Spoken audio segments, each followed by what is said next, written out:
Kuwait లో Gulf కంట్రీలో parties లో అలాగే కువైట్ లో ఎలాంటి ఫుడ్ అయితే తింటారు ఈ రోజు అయితే మనము ఇక్కడైతే ఇండియాలో అయితే ట్రై చేయబోతున్నాం నేను మా మమ్మీ. ఒక్కోసారి మీరు కూడా రిజల్ట్ ఎట్లుందో లాస్ట్ వరకు అయితే ఈ వీడియో చూసేయండి. మీరు కూడా తినాలనుకునే వాళ్ళు ఈ వీడియోలో లాస్ట్ వరకు చూసేసి మీకు కూడా అర్థమైపోతుంది.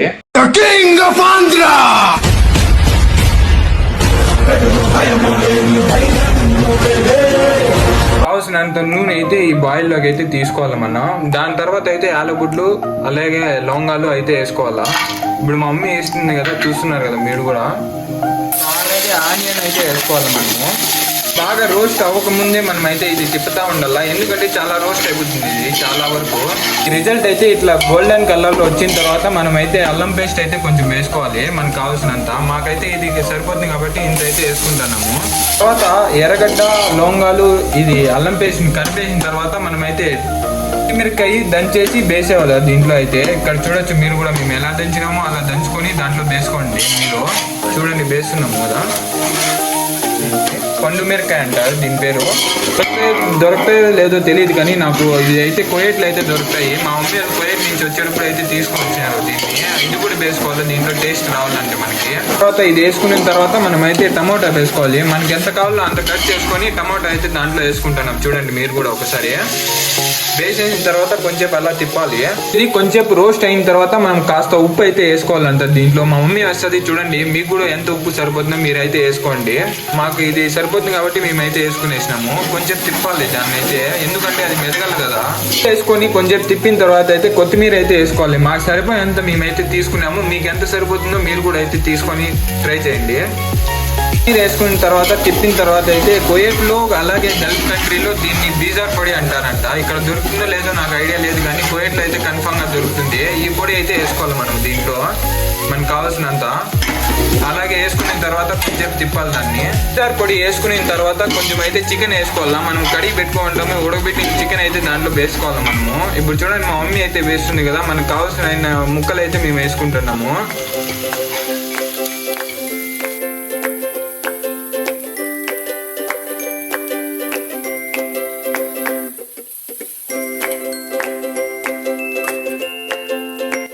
ముక్కలు వేసుకున్న తర్వాత కొంచెం తిప్పాలి, ఎందుకంటే ఆ మసాలా అంటే వీటికి అయితే రోస్ట్ అవ్వాలి కదా. ఈ మసాలా కావాల్సిన నిమ్మకాయలు అయితే కోసుకోవాలి. మాకైతే 2 అవసరం పడినాయి, 2 నిమ్మకాయలు అయితే కోసుకున్నాము. ఇప్పుడైతే దాంట్లో అయితే పిండాలంట. మా మమ్మీ అయితే పిండేస్తుంది, ఒకసారి మీరు కూడా చూడండి. మనం పిండలేం కాబట్టి ఒక బుబ్బులో అయితే మేమైతే పిండుకుంటున్నాము.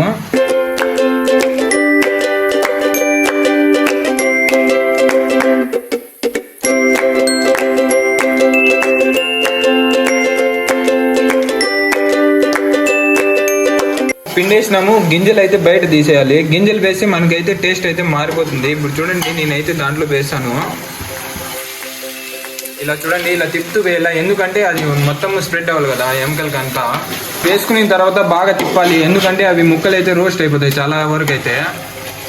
ముందుగా అయితే ఎసురు వేసుకోవాలా, అది బాగా ఉడికిన తర్వాత. మా మమ్మీ వేస్తుంది, ఒకసారి మీరు కూడా అయితే చూడండి.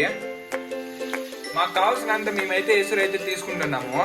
బాయిల్ అయినంత వరకు తిప్పుతా ఉండాలా. బాగా బాయిల్ అయిన తర్వాత మనం అయితే బియ్యం అయితే వేసుకోవాలంట దాంట్లో. వచ్చిన తర్వాత అయితే ఉడికిపోయినాయి, ఎత్తి పక్కన అయితే పెట్టుకోవాలి మనము. చూడండి మా మమ్మీ ఎత్తి అయితే పక్కన పెట్టేస్తుంది వీటికి.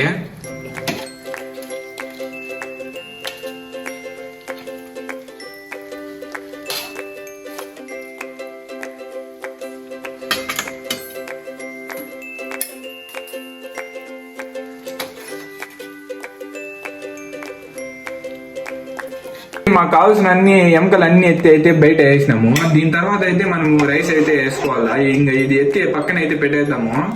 ఎట్లా ఉడుకుతుందో అది ఎసురు అయితే వచ్చేసింది. ఇంకా మేమైతే రైస్ అయితే వేసుకుంటాం. చూడండి మీరు కూడా, మా మమ్మీ అయితే రైస్ వేస్తుంది.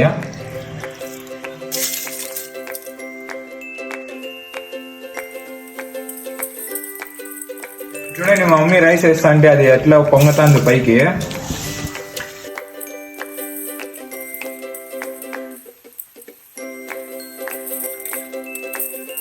ఎందుకంటే బయట తీసుకునేది ఇది అయితే నూనె అయితే వేరే విధంగా అయితే పెంచాలా. ఈ అన్నం పేరు వచ్చేసి మస్మూస్ అన్నం అని చెప్పేసి కువైట్ లో అయితే పిలుస్తారు. మనకు కావాలంటే నిమ్మకాయ కూడా దీంట్లో అయితే పిండుకోవాలా.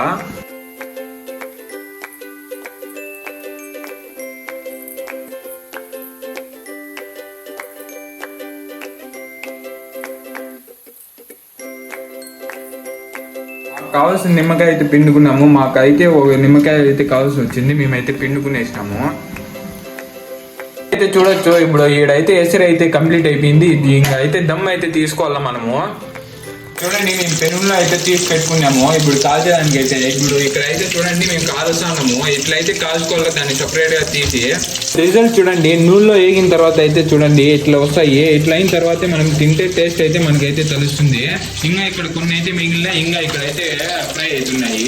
చూడండి మా మమ్మీ అయితే చేస్తుంది, ఇంకా ఫ్రై అయిపోయినాయి కాబట్టి. ఇంకా మీరు కూడా గల్ఫ్ కంట్రీ లాగా ఈ ఫుడ్ అయితే తయారు చేసుకోవాలనే వాళ్ళు ఈ వీడియో అయితే లాస్ట్ వరకు అయితే చూసింటారు. కన్ఫామ్గా ఈ ఫుడ్ తినాలనుకునే వాళ్ళు. ఇంకా సరేలే మామ, ఉంటాను. నెక్స్ట్ వీడియోలో అయితే కలుసుకుందాం.